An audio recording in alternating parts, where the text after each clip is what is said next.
A luxurious car drives along the mountain road. Inside, there's a couple, a young beauty in a wedding dress and an older man. The girl is happy, having stolen his heart, while he has taken her away from all misfortunes into his secret world.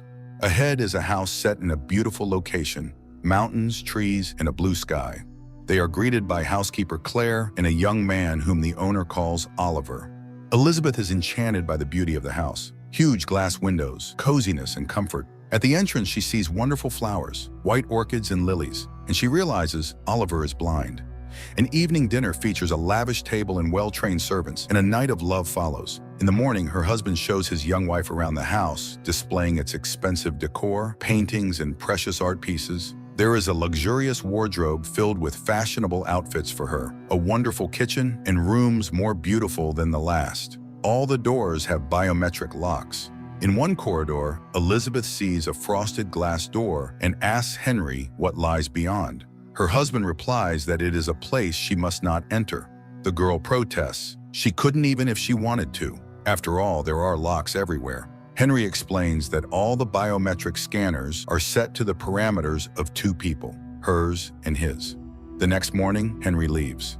Elizabeth is sad, as it is their honeymoon. She swims in the pool and wanders around the house. Elizabeth asks Claire how long she has worked there and, feeling shy, inquires why such a prominent scholar as Henry married someone as ordinary as her, but the woman does not answer. Elizabeth spends the day reading, trying on outfits and jewelry, and dancing before the mirror.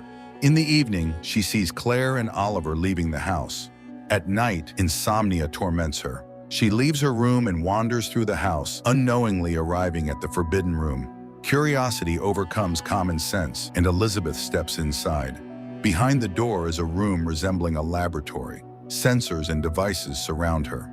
Elizabeth presses a button on a panel, and suddenly a door opens, revealing a glass capsule containing the body of a young woman with a tube in her mouth. It appears she is sleeping. Terrified, Elizabeth runs away, knocking over a table and cutting her finger on the glass. In the morning, Henry arrives. He plays the piano for Elizabeth, but quickly notices her distracted thoughts. He sees her bandaged finger and asks what happened. Elizabeth excuses herself, claiming she is clumsy. Henry calmly retorts that she lies so well, it's frightening. Elizabeth is hurt. Her husband has easily uncovered her deception. At night, Elizabeth pretends to sleep. She hears Henry heading for the forbidden room and stealthily follows him. Suddenly, Henry emerges from the darkness. He accuses Elizabeth of disobedience. The girl tries to defend herself, claiming she saw nothing forbidden, but Henry explains that the fact of her disobedience is what matters.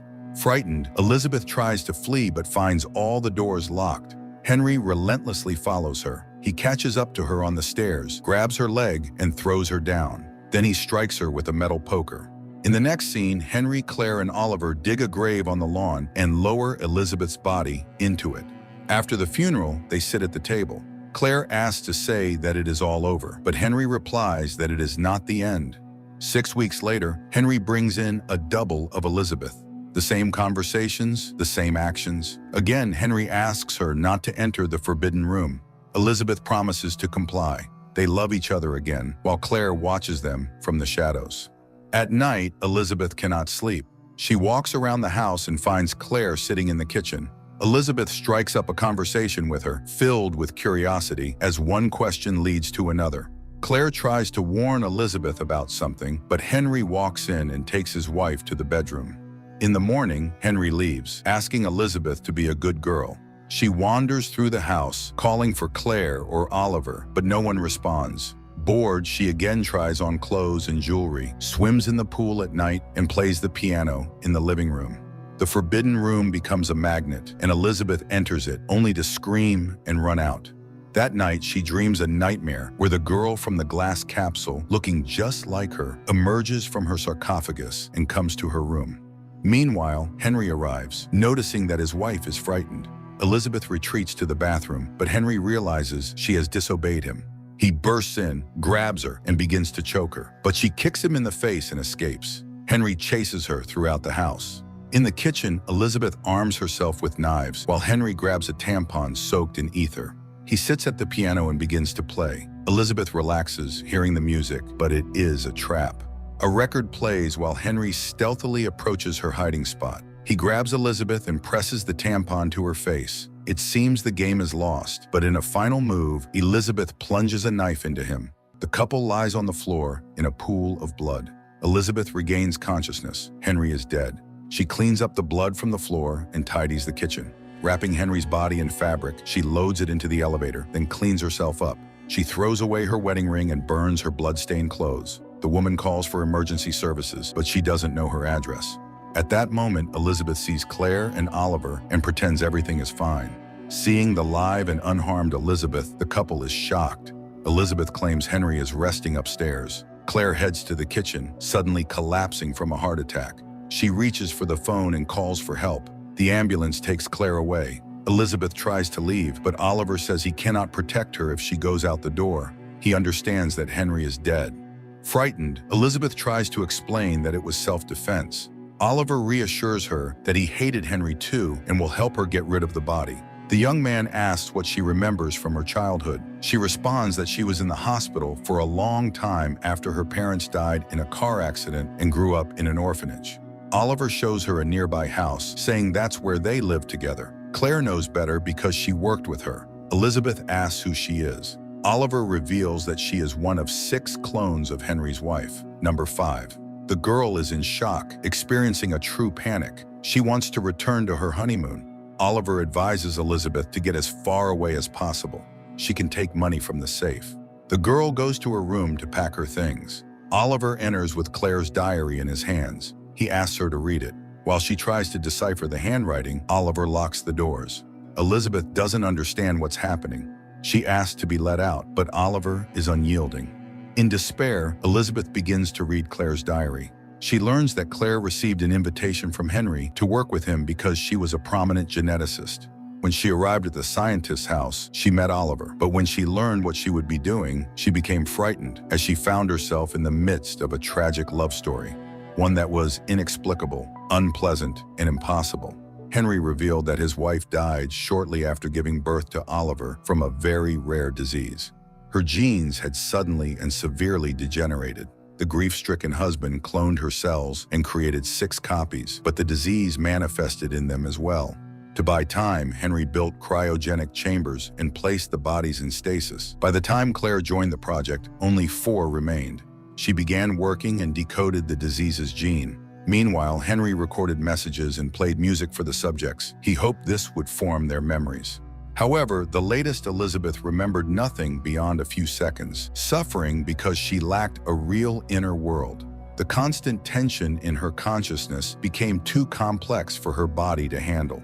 One day, she entered the lab and fled in horror. The police found her and brought her to Henry's house, where Claire recognized her as her ailing niece. The strange accusations from the girl were dismissed as a mental disorder. Elizabeth is distracted from reading when Oliver enters. He brings dinner and asks her to behave, but Elizabeth attacks him, demanding the code to the door. Oliver gives it. The girl heads to the lab, where she sees Oliver working on the body of the latest, 6th Elizabeth. He asks her to support the clone's head. While the 5th copy holds up her clone's head, Oliver injects her with a sedative. In a delirium, Elizabeth sees the memories of her predecessors. She wakes up in a room, chained to the bed. She cannot free herself and continues reading Claire's diary. The woman remembers how they continued their research, but a week later, the clone died. Claire realized that neurodegeneration had resumed. She couldn't handle it. Henry was in despair. Nothing was working. He had wasted so many years and behaved like a madman, but Claire counters that he acted like a lover. A relationship develops between them.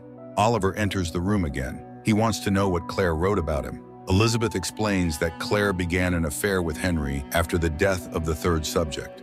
The woman didn't know that Henry had altered the samples. This meant Claire had no fault. She had managed to stop the disease, and the remaining clones were healthy. Oliver shares that in childhood he admired Elizabeth because she was the most beautiful being he had ever seen. Yes, he could see back then. The children became friends, which displeased Henry. One day, Oliver saw Henry kiss the girl. That night, the man blinded Oliver. Having recounted everything, Oliver leaves, and Elizabeth continues reading. Claire wrote that she ended the affair herself. Competing with Elizabeth was impossible. Furthermore, Henry spoke about his pain after losing his beloved. Now he dreams of reliving that first wedding night. Claire did not find any records of Elizabeth giving birth and realized that Oliver was not Henry's son. He was Henry himself. He created him because he feared Elizabeth would not want his current self. In the morning, Elizabeth wakes up to the feel of scissors against her neck. Oliver demands she tell him what Claire wrote about him in the diary. Elizabeth admits that Claire considered him a clone of Henry, but that is not true. Henry showed a birth certificate, so Oliver is not Henry. Elizabeth asks if he loves her and invites him to touch her. She removes her pants and beckons him closer. Oliver cannot resist temptation and approaches. He embraces Elizabeth, but the girl throws him to the floor and chokes him with the chain. She has to give him the keys to the shackles and reveal the real code to the door. Just then, another Elizabeth enters the room, aiming a gun. The girls stare at each other. They are identical. Oliver tries to convince the new Elizabeth that the one in the room is sick, that she is an imposter and their enemy. The fifth Elizabeth argues that this is not true. They are hostages and she just wants to leave.